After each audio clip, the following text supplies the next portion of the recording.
Hay reglas en los pueblos que nadie escribe. No están en ningún letrero. No las enseña ningún maestro. Simplemente están ahí, pasando de boca en boca desde generaciones, con esa autoridad silenciosa que tienen las cosas que todo el mundo sabe, pero nadie explica. Mi pueblo tiene una sola, pero es la más importante.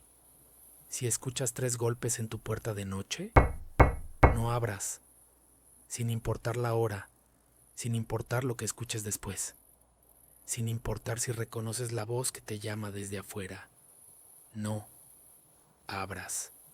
Yo la abrí y lo que entró conmigo esa noche sigue aquí. Antes de empezar quiero que hagan algo. Revisen que estén solos en el cuarto, que no haya nadie detrás de ustedes que no debería estar ahí, que la puerta esté cerrada.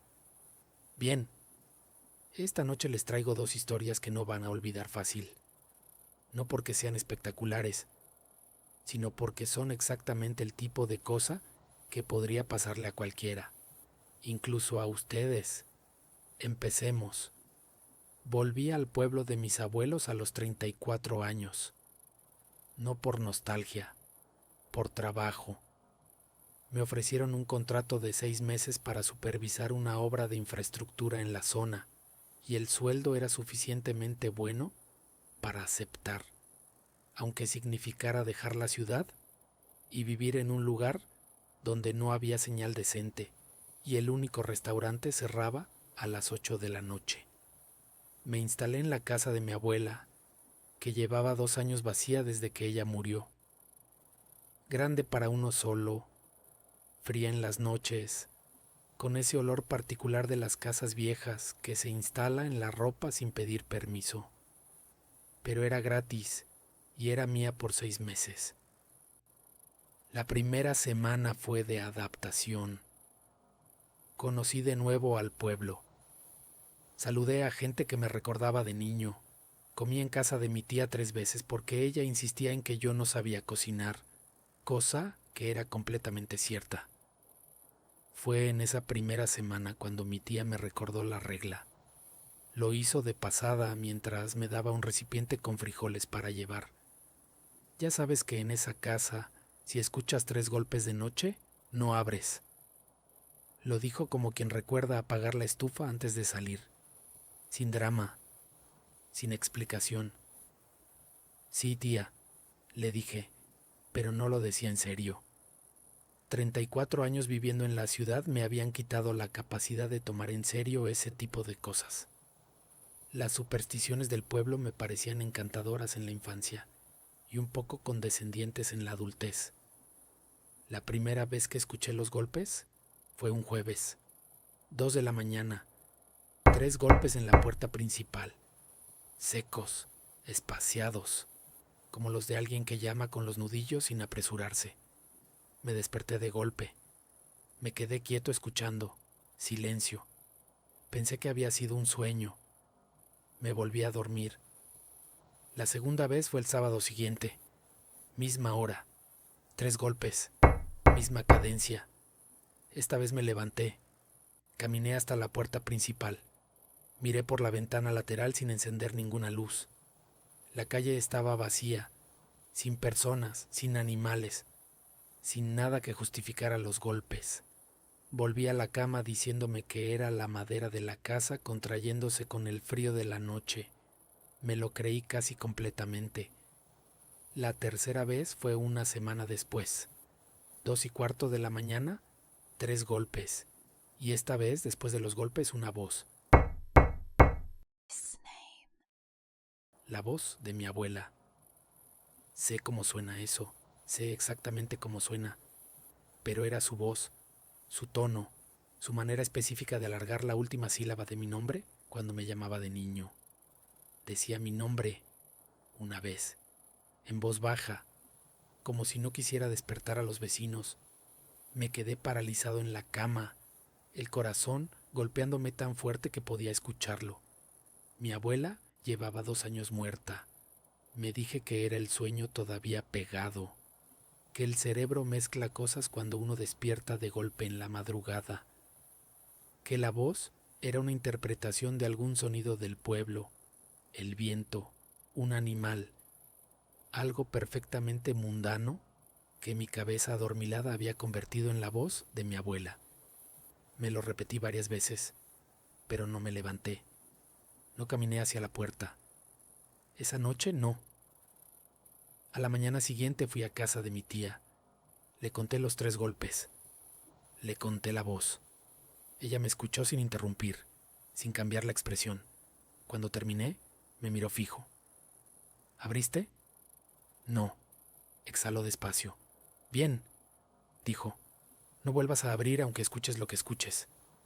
¿Qué es, tía? Tardó en responder. No lo sé bien, dijo al fin.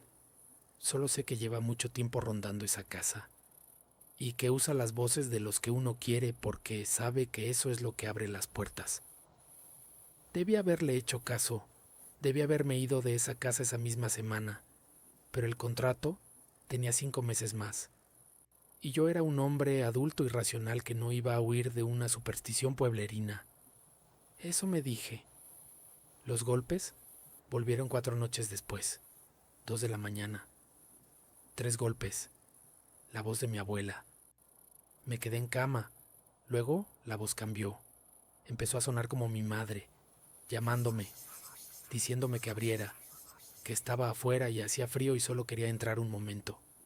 Cerré los ojos con fuerza. La voz cambió de nuevo. Mi mejor amigo de la infancia. Mi primer perro. Mi abuelo que murió cuando yo tenía 8 años y cuya voz apenas recordaba, pero que de alguna manera reconocí de inmediato. Uno por uno. Todos los que había querido y perdido, diciéndome que abriera.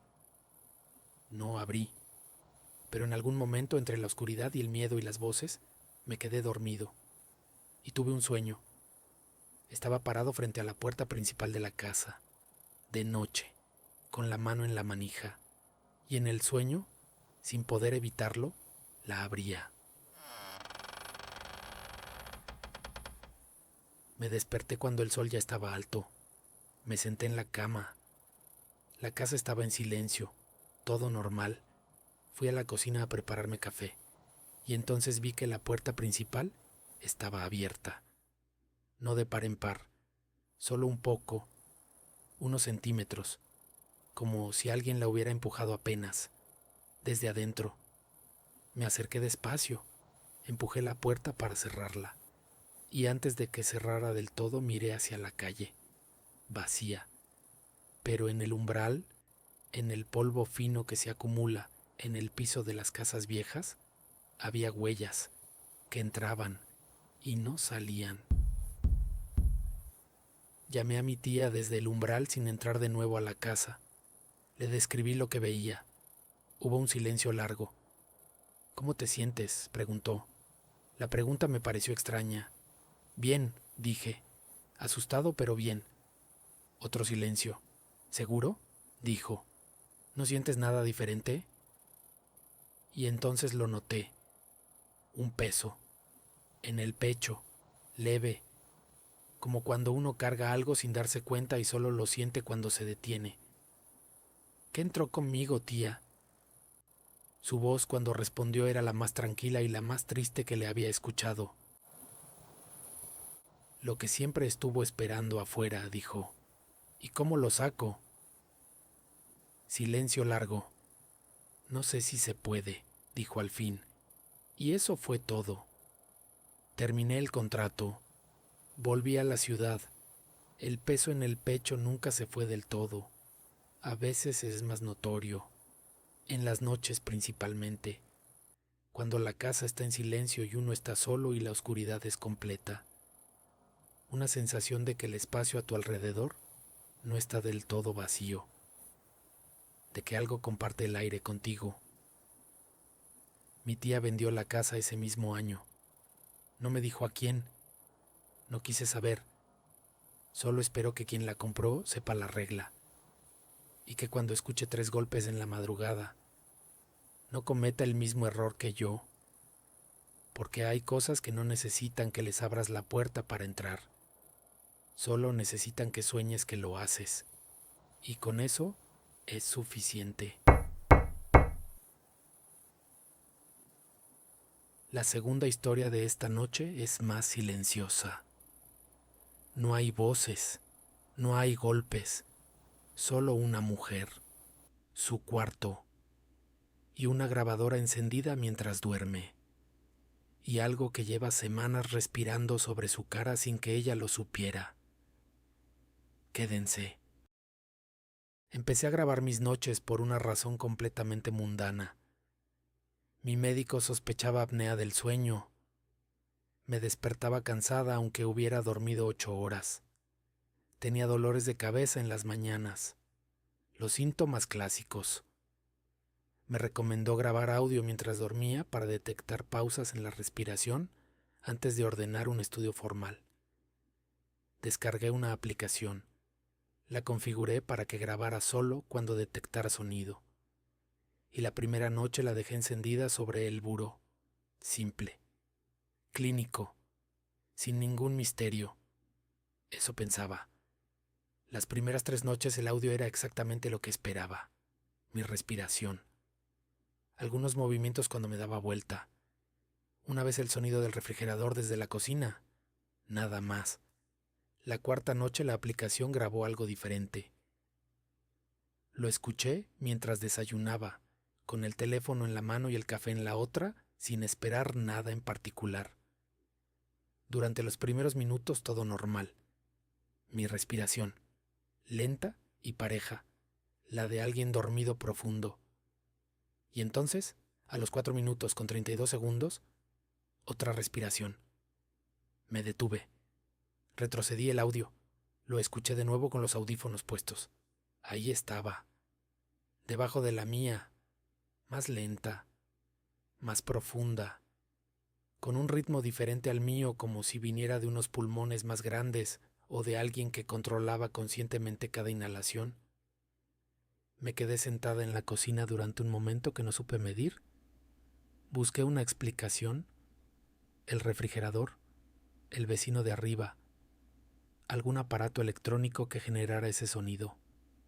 Pero no era mecánico, era orgánico, era inconfundiblemente la respiración de algo vivo. Y sonaba como si viniera de justo encima de mi cara. Esa noche no quise grabar, pero tampoco pude dormir bien sabiendo que había algo en ese audio que no tenía explicación. A las 2 de la mañana tomé el teléfono y puse la grabación de nuevo. La escuché completa esta vez. 40 minutos de audio. La segunda respiración aparecía a los 4 minutos, con 32 segundos de cada vez que me dormía profundo, sin variación, sin excepción, como si esperara ese momento específico, como si supiera cuándo yo bajaba la guardia. Llamé a mi hermana al día siguiente. Le mandé el audio por WhatsApp sin decirle nada. Solo le pregunté qué escuchaba. Me escribió de vuelta en menos de un minuto. ¿Quién está respirando ahí contigo? Revisé el departamento esa tarde con una atención que nunca le había dado.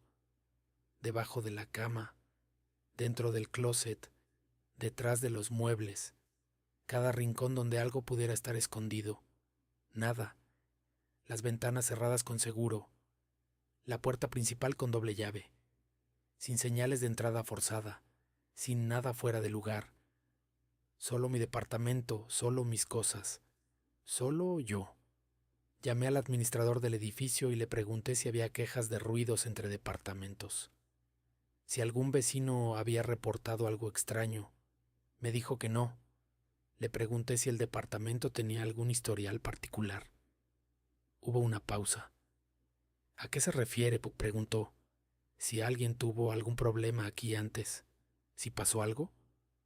Otra pausa más larga. No tengo información de eso, dijo. El tipo de respuesta que no es negación, pero tampoco es confirmación. Esa noche dejé la grabación encendida de nuevo, pero esta vez puse el teléfono apuntando hacia el techo sobre mi cara, con la cámara activada en modo visión nocturna, además del audio. Me dormí tarde, con dificultad. A la mañana siguiente fui directo al video antes del café. El video mostraba el techo de mi cuarto, oscuro, sin movimiento. Durante 4 minutos con 29 segundos, nada. Luego mi respiración cambiaba. Se volvía más lenta, la respiración de alguien que cayó profundo. Y entonces, en el video, algo cambiaba en el techo. Una sombra. No llegaba de ningún lado. No se movía desde ninguna dirección. Simplemente aparecía.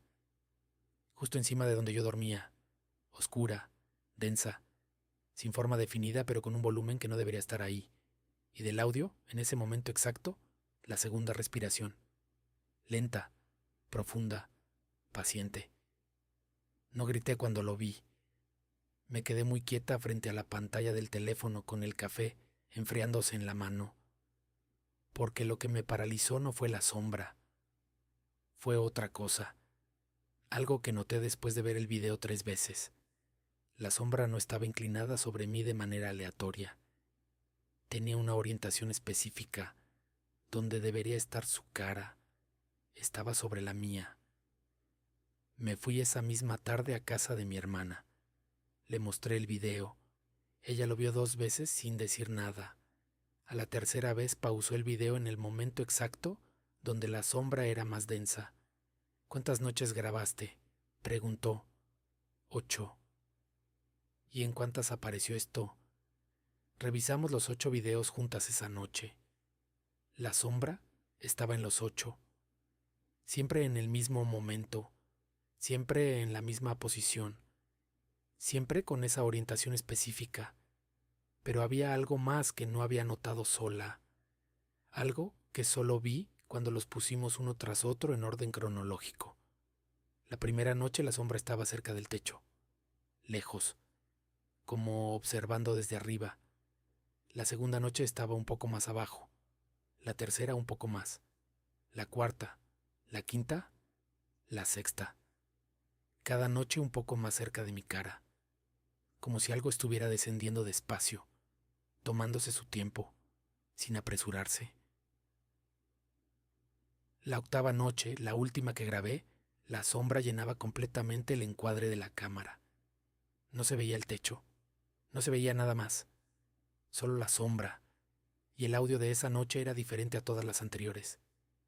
La segunda respiración no estaba debajo de la mía, estaba encima, más fuerte, más clara, como si ya no necesitara esconderse. Y al final del audio, en los últimos 30 segundos antes de que yo me despertara, mi respiración desaparecía completamente. Solo quedaba la otra, sola, en mi cuarto, respirando en la oscuridad, como si fuera suyo. Llevo 4 meses sin volver al departamento. Mandé a alguien de confianza a recoger mis cosas. Le dije que no durmiera ahí, que recogiera todo en el día y saliera antes de que oscureciera. Me hizo caso. El departamento sigue a mi nombre. No lo he podido rentar, no he podido venderlo. Cada vez que intento hacer algo con él me pregunto si es justo mandar a alguien más a dormir ahí, a despertar cada mañana sin saber lo que pasó mientras dormía, a vivir 8 noches sin ver el video antes de entender. Lo que más me cuesta no es el miedo, es la pregunta que no tiene respuesta. ¿Desde cuándo estaba ahí antes de que yo empezara a grabar? Eso es todo por esta noche. 2 historias, 2 personas que encontraron algo que no buscaban, que abrieron una puerta sin saber lo que había del otro lado, que grabaron algo que hubiera sido mejor no ver. A veces la ignorancia no es cobardía, es lo único que nos protege. Si llegaron hasta el final de esta noche, gracias. No es fácil quedarse en la oscuridad escuchando cosas que el cerebro preferiría no procesar. Pero ustedes lo hacen cada semana, y eso construye algo. Una comunidad de personas que entienden que el miedo bien contado no paraliza, despierta. Si esta noche les llegó, compártanla, no con cualquiera, con esa persona específica que saben que lo va a apreciar, que va a escucharla con audífonos y las luces apagadas como se debe. Suscríbanse, activen la campana y una última cosa antes de que apaguen esto. Esta noche, cuando intenten dormir, Presten atención a su respiración, cuéntenla, y si en algún momento sienten que hay una respiración de más en el cuarto, no abran los ojos hasta la próxima noche.